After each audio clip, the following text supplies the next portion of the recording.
Hello friends, నమస్తే. పెద్ద మూవీకి సంబంధించి సెకండ్ సాంగ్ అయితే రిలీజ్ అవడం జరిగింది. అది ఎలా ఉంది ఏంటి అనేది ఇప్పుడు మనం మాట్లాడుకుందాం. ముందుగా పెద్ద మూవీ నుంచి ఫస్ట్ సాంగ్ ఏదైతే చిక్రీ చిక్రీ సాంగ్ ఉందో అది ఎంత సెన్సేషన్ క్రియేట్ చేసిందో, ఎన్ని రికార్డ్ వ్యూస్ వచ్చిందో మన అందరికీ తెలిసిందే.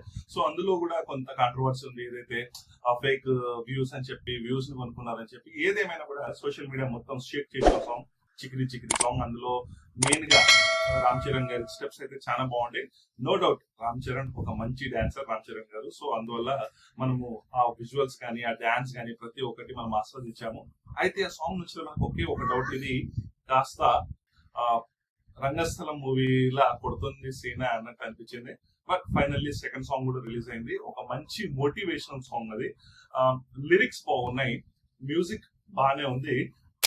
ఎక్కడికల్లా వచ్చింది అంటే ఒకటి సింగర్, ఇంకొకటి వచ్చేసి కొరియోగ్రాఫర్. ఎందుకంటే సాంగ్ వచ్చేసి కంప్లీట్ గా ఒక మోటివేషనల్ సాంగ్ లో ఉంటుంది. లిరిక్స్ చాలా బాగుంది, నాకు చాలా అంటే చాలా నచ్చాయి లిరిక్స్ విషయానికి వస్తే. ఎందుకంటే లిరిక్స్ లో నీ అయ్య వడ్డీ నీ కొడుకు నీ బిడ్డ కడితే నువ్వేమి పీకినట్లు అన్నట్లు ఒక లిరిక్ ఉంటుంది. అలా చాలా మంచి లిరిక్స్ అయితే ఉన్నాయి ఈ సాంగ్ లో. ఆ లిరిక్స్ సంబంధించి చూస్తే చాలా బాగుంది, చాలా మోటివేషనల్ ఉంది.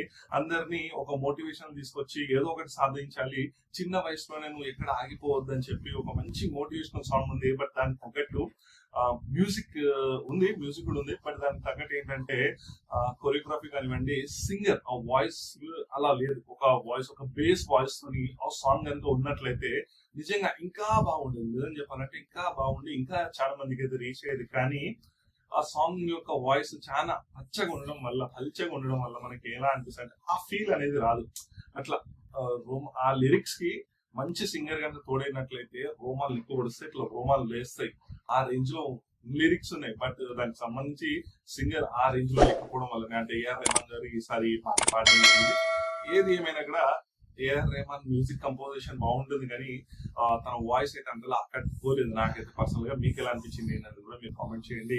అండ్ కొరియోగ్రఫీ మెయిన్ గా అక్కడ సాంగ్ ఏం జరుగుతుంది అంటే ఒక మోటివేషన్ సాంగ్ ఒక విలేజ్ బ్యాక్ డ్రాప్ లో జరుగుతూ ఉంటే ఇక్కడ ఏమో స్టెప్స్ ఏమో ఏక్ బార్ అని చెప్పి చిరుత మూవీలో ఏదైతే సాంగ్ కి సంబంధించిన స్టెప్స్ ఉంటాయి కదా, ఒక అర్బనైజ్డ్ ఏరియాలో ఎలా అయితే సాంగ్ కంపోజిషన్ ఉంటుందో సేమ్ అలానే అనిపించింది. చిరుత మూవీ చూసి ఆ ఏక్ బార్ సాంగ్ చూస్తే మీకు ఇది చూస్తే సేమ్ డిట్టో కాపీ ఉన్నాయి, కొన్ని స్టెప్స్ కూడా కాపీ ఉన్నాయి అన్నట్లు మీకు అనిపిస్తుంది. నాకైతే అనిపించింది, చెప్పలేము, మీకు కూడా అలానే కనిపించే ఛాన్స్ అయితే ఉంది. అండ్ మోర్ ఓవర్ ఏంటంటే ఆ విలేజ్ కానీ ఆ గ్రాస్ గడ్డి లో కొన్ని షార్ట్స్ ఉంటాయి, అవి చూస్తున్నంతసేపు మీకు ఎలా అనిపిస్తుంది అంటే మళ్ళీ రంగస్థలం చూడబోతున్నామా అన్నట్లుగా అనిపిస్తుంది. సో ఇవి కొంచెం మైనసెస్ ఉన్నాయి. లిరిక్స్ విషయానికి వస్తే సూపర్ ఉన్నాయి, ఎక్స్ట్రాడినరీ. అది Sriram Venu I think lyricist, తను రాయడం జరిగింది. చాలా చక్కగా లిరిక్స్ రాయడం జరిగింది. సో ఈ పెద్ద మూవీకి సంబంధించి మనందరికీ తెలిసిందే, జాన్వీ కపూర్ ఇందులో యాక్ట్ చేస్తుంది. సో బుజ్బాబు గారి డైరెక్టర్. సో ఏఆర్ రెహమాన్ గారి మ్యూజిక్ అందిస్తున్నారు. ఫస్ట్ సాంగ్ ఏదైతే చికిరి చికిరి ఉందో దానికైతే విపరీతంగా సెన్సేషనల్ రికార్డ్స్ అయితే క్రియేట్ చేసింది. ఈ సాంగ్ కూడా అదే స్థాయిలో ఉంటుందని అనుకున్నారు. లిరిక్స్ అయితే బాగున్నాయి, అంటే పాట బాగుంది. పాట పాడే వ్యక్తి వాయిస్ ఆ రేంజ్ లో లేదు. దానికి ఒక బోల్డ్ వాయిస్ ఉండి మంచిగా పాడినట్లయితే ఏ రేంజ్ కో వెళ్ళిపోయేది. నో డౌట్ రామ్ చరణ్ మంచి డాన్సరే, బట్ సాంగ్ కి సంబంధించి డాన్స్ అయితే లేదనేది నా ఒక పర్సనల్ ఒపీనియన్. సో మీకు ఎలా అనిపించింది ఏంటనేది కూడా మీరు మీ యొక్క కామెంట్స్ కూడా తెలియజేయండి.